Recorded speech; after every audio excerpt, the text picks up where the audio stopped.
Good evening, all students and all hearing my channel person. यानी सभी श्रोताओं को मेरा नमस्कार और मेरा सभी श्रोताओं से अनुरोध है कि चैनल को ज़्यादा से ज़्यादा सब्सक्राइब करें और वीडियो को लाइक करें, जिससे हमारा भी मनोबल बढ़ता जाए। और आपको तरह तरह कमेंट देते हुए हम आपको जानकारियाँ टिप्स देते रहेंगे, परीक्षा से संबंधित, ग्रामर से संबंधित और तमाम कॉम्पिटिटिव छोटे छोटे जो ऑब्जेक्टिव टाइप प्रश्न आते हैं उसके उत्तर से प्रश्नों से संबंधित हम आपको उत्तर देते रहेंगे। लेकिन यदि हमें कमेंट के द्वारा आप सूचित करेंगे, जैसा कि कमेंट के द्वारा आज हमको आया, एक बच्चे ने लिखकर कमेंट करके भेजा कि सर हमको थोड़ा सा, चूंकि परीक्षा हमारी नज़दीक है, यूपी बोर्ड का लड़का था और उसके पहले सीबीएसई आईसीएसई बोर्ड के लड़कों ने किया था, तो उसमें हमने बताया उसमें मॉडल ऑक्सिलरी वर्ब के बारे में कि कितने रूप होते हैं और उनका प्रयोग कैसे होता है। और तो इसी तरह अब हम अपने टॉपिक पे चल रहे हैं। थोड़ा कुछ आपको टिप्स इस तरह दे रहे हैं। मन के अंधेरों में उम्मीद का चिराग जलाए रखना। मन के अंधेरों में उम्मीद का चिराग जलाए रखना। जिंदगी में जब आए मुश्किलें तो अपना हौसला बनाए रखना। अपना हौसला बनाए रखना। मत हारना हिम्मत। दिल में विश्वास बनाए रखना। दिल में विश्वास बनाए रखना। मुकम्मल होगे ख्वाब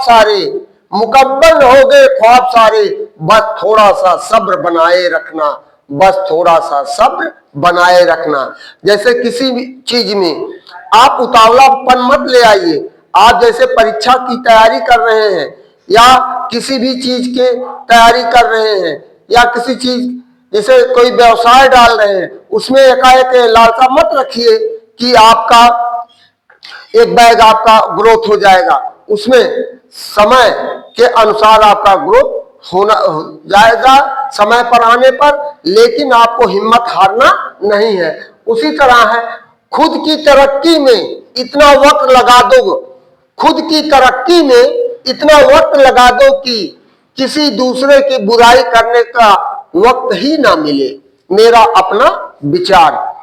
तो कहने का मतलब है, अपने ऊपर इतना समय, अपने कार्यों पर इतना तल्लीन हो जाइए, वो चाहे पढ़ाई हो, चाहे खेती हो, चाहे व्यवसाय हो, जिससे आपको दूसरे के बारे में सोचने के समय ना मिल सके। नहीं तो कुछ लोग ऐसे होते हैं जिनको गांव की भाषा में चुगलखोर कहा जाता है। उनके पास यही होता है, एक दूसरे के कानाफूसी करते रहते हैं। उनका केवल एक ही काम होता और कोई काम नहीं होता। इसी क्रम में हम आप लोगों से निवेदन करते हैं कि इस चैनल को ज्यादा से ज्यादा सब्सक्राइब करिए, जिससे आपको इस तरह टिप्स, अब कुछ टिप्स हम विद्यार्थियों के लिए दे रहे हैं, क्योंकि कुछ जैसे आईसीएसई बोर्ड वालों का, सीबीएसई बोर्ड वालों का प्रवेश पत्र बंटना शुरू हो गया है।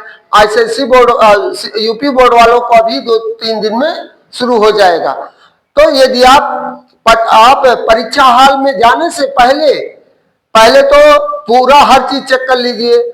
आप अपने प्रवेश पत्र को चेक कर लीजिए, एडमिट कार्ड में क्या इंस्ट्रक्शन दिया गया है उसको सावधानी पूर्वक पढ़िए।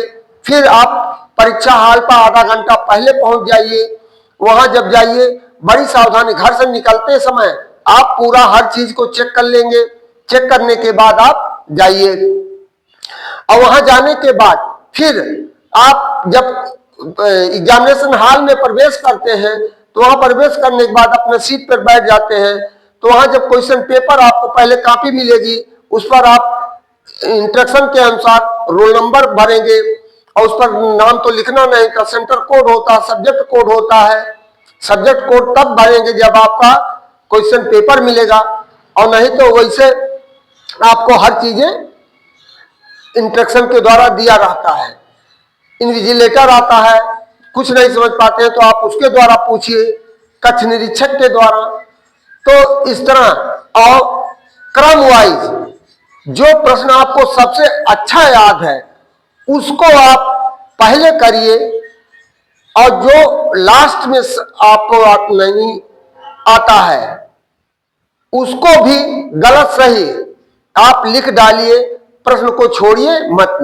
जैसे आप प्रश्न छोड़ देते हैं, सपोज करिए यूपी बोर्ड का 70 नंबर का होता है रिटर्न, आप ये 5 नंबर का छोड़ दिए तो 65 में आपका मूल्यांकन होगा।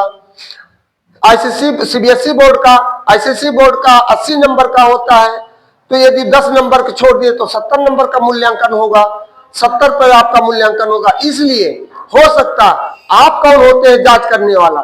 जांच तो एग्जामिनर करता है ना, सही गलत का अनुमान उसे होगा, आपको कौन सा जानकारी है? आप तो केवल आपका एक परीक्षार्थी है, तो आप अपने को छोड़िए मत। आपसे मेरा यही अनुरोध है कि किसी भी प्रश्न को आप छोड़ेंगे नहीं। तो इसी क्रम में हम आपको कुछ लड़कों के द्वारा आया था, विद्यार्थियों के द्वारा आया था, सर हमको non finite form of the verb बता दीजिए। चार्ट नंबर 17 में हमने दिया non finite form of the verb. अब कह रहा non finite form of the verb क्रिया का वह रूप होता है जो कर्ता के नंबर और काल को प्रभावित नहीं करता है। ये 3 होते हैं। अब कहिए नॉन फाइनाइट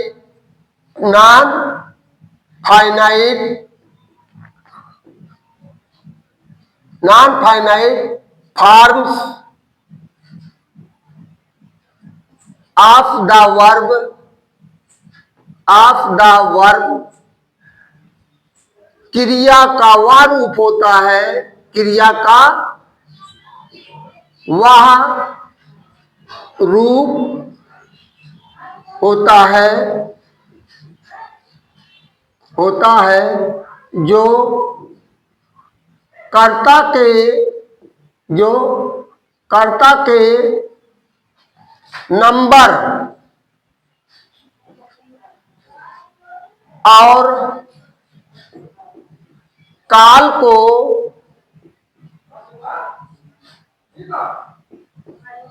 प्रभावित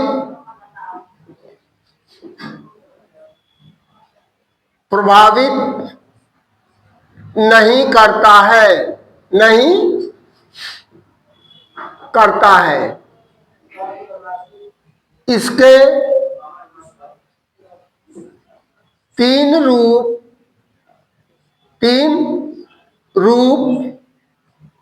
होते हैं।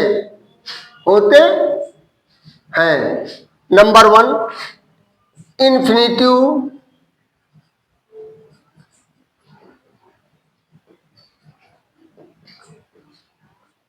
Number 2 जीरेंड, number 3 participle,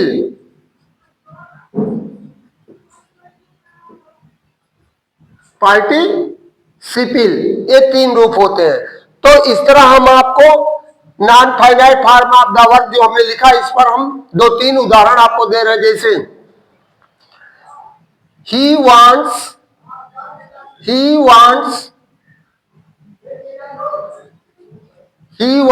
to play cricket।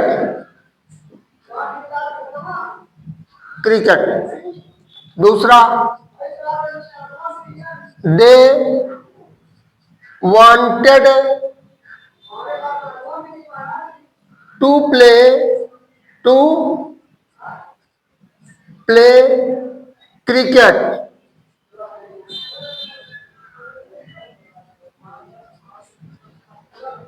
तीसरा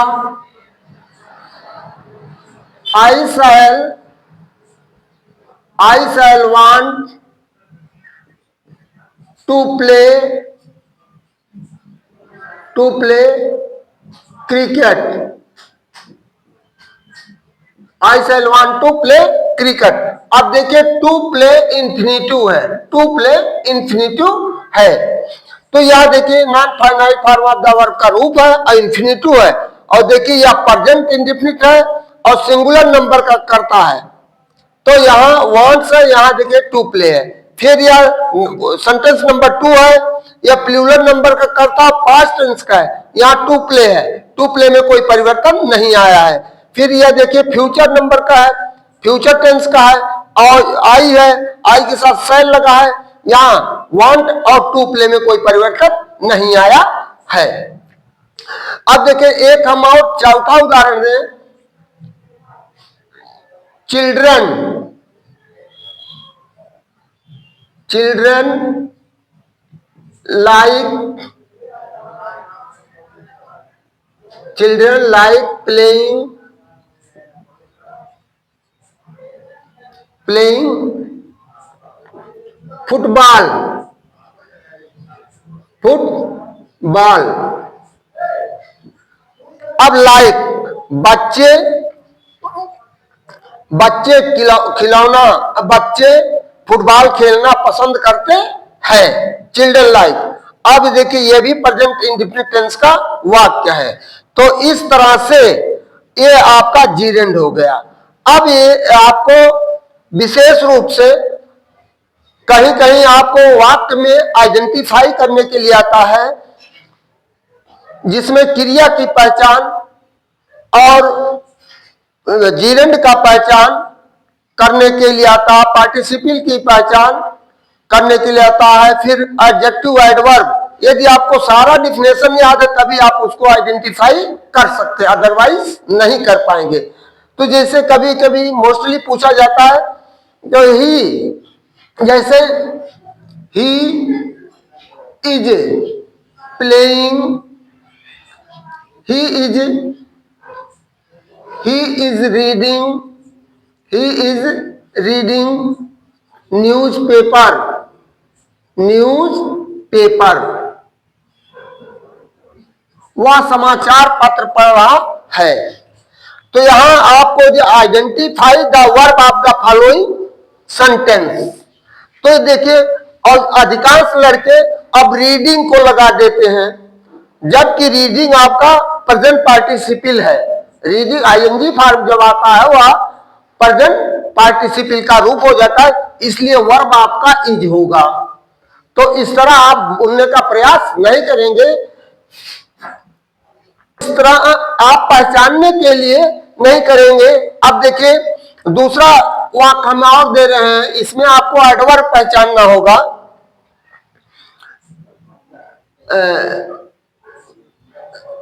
सी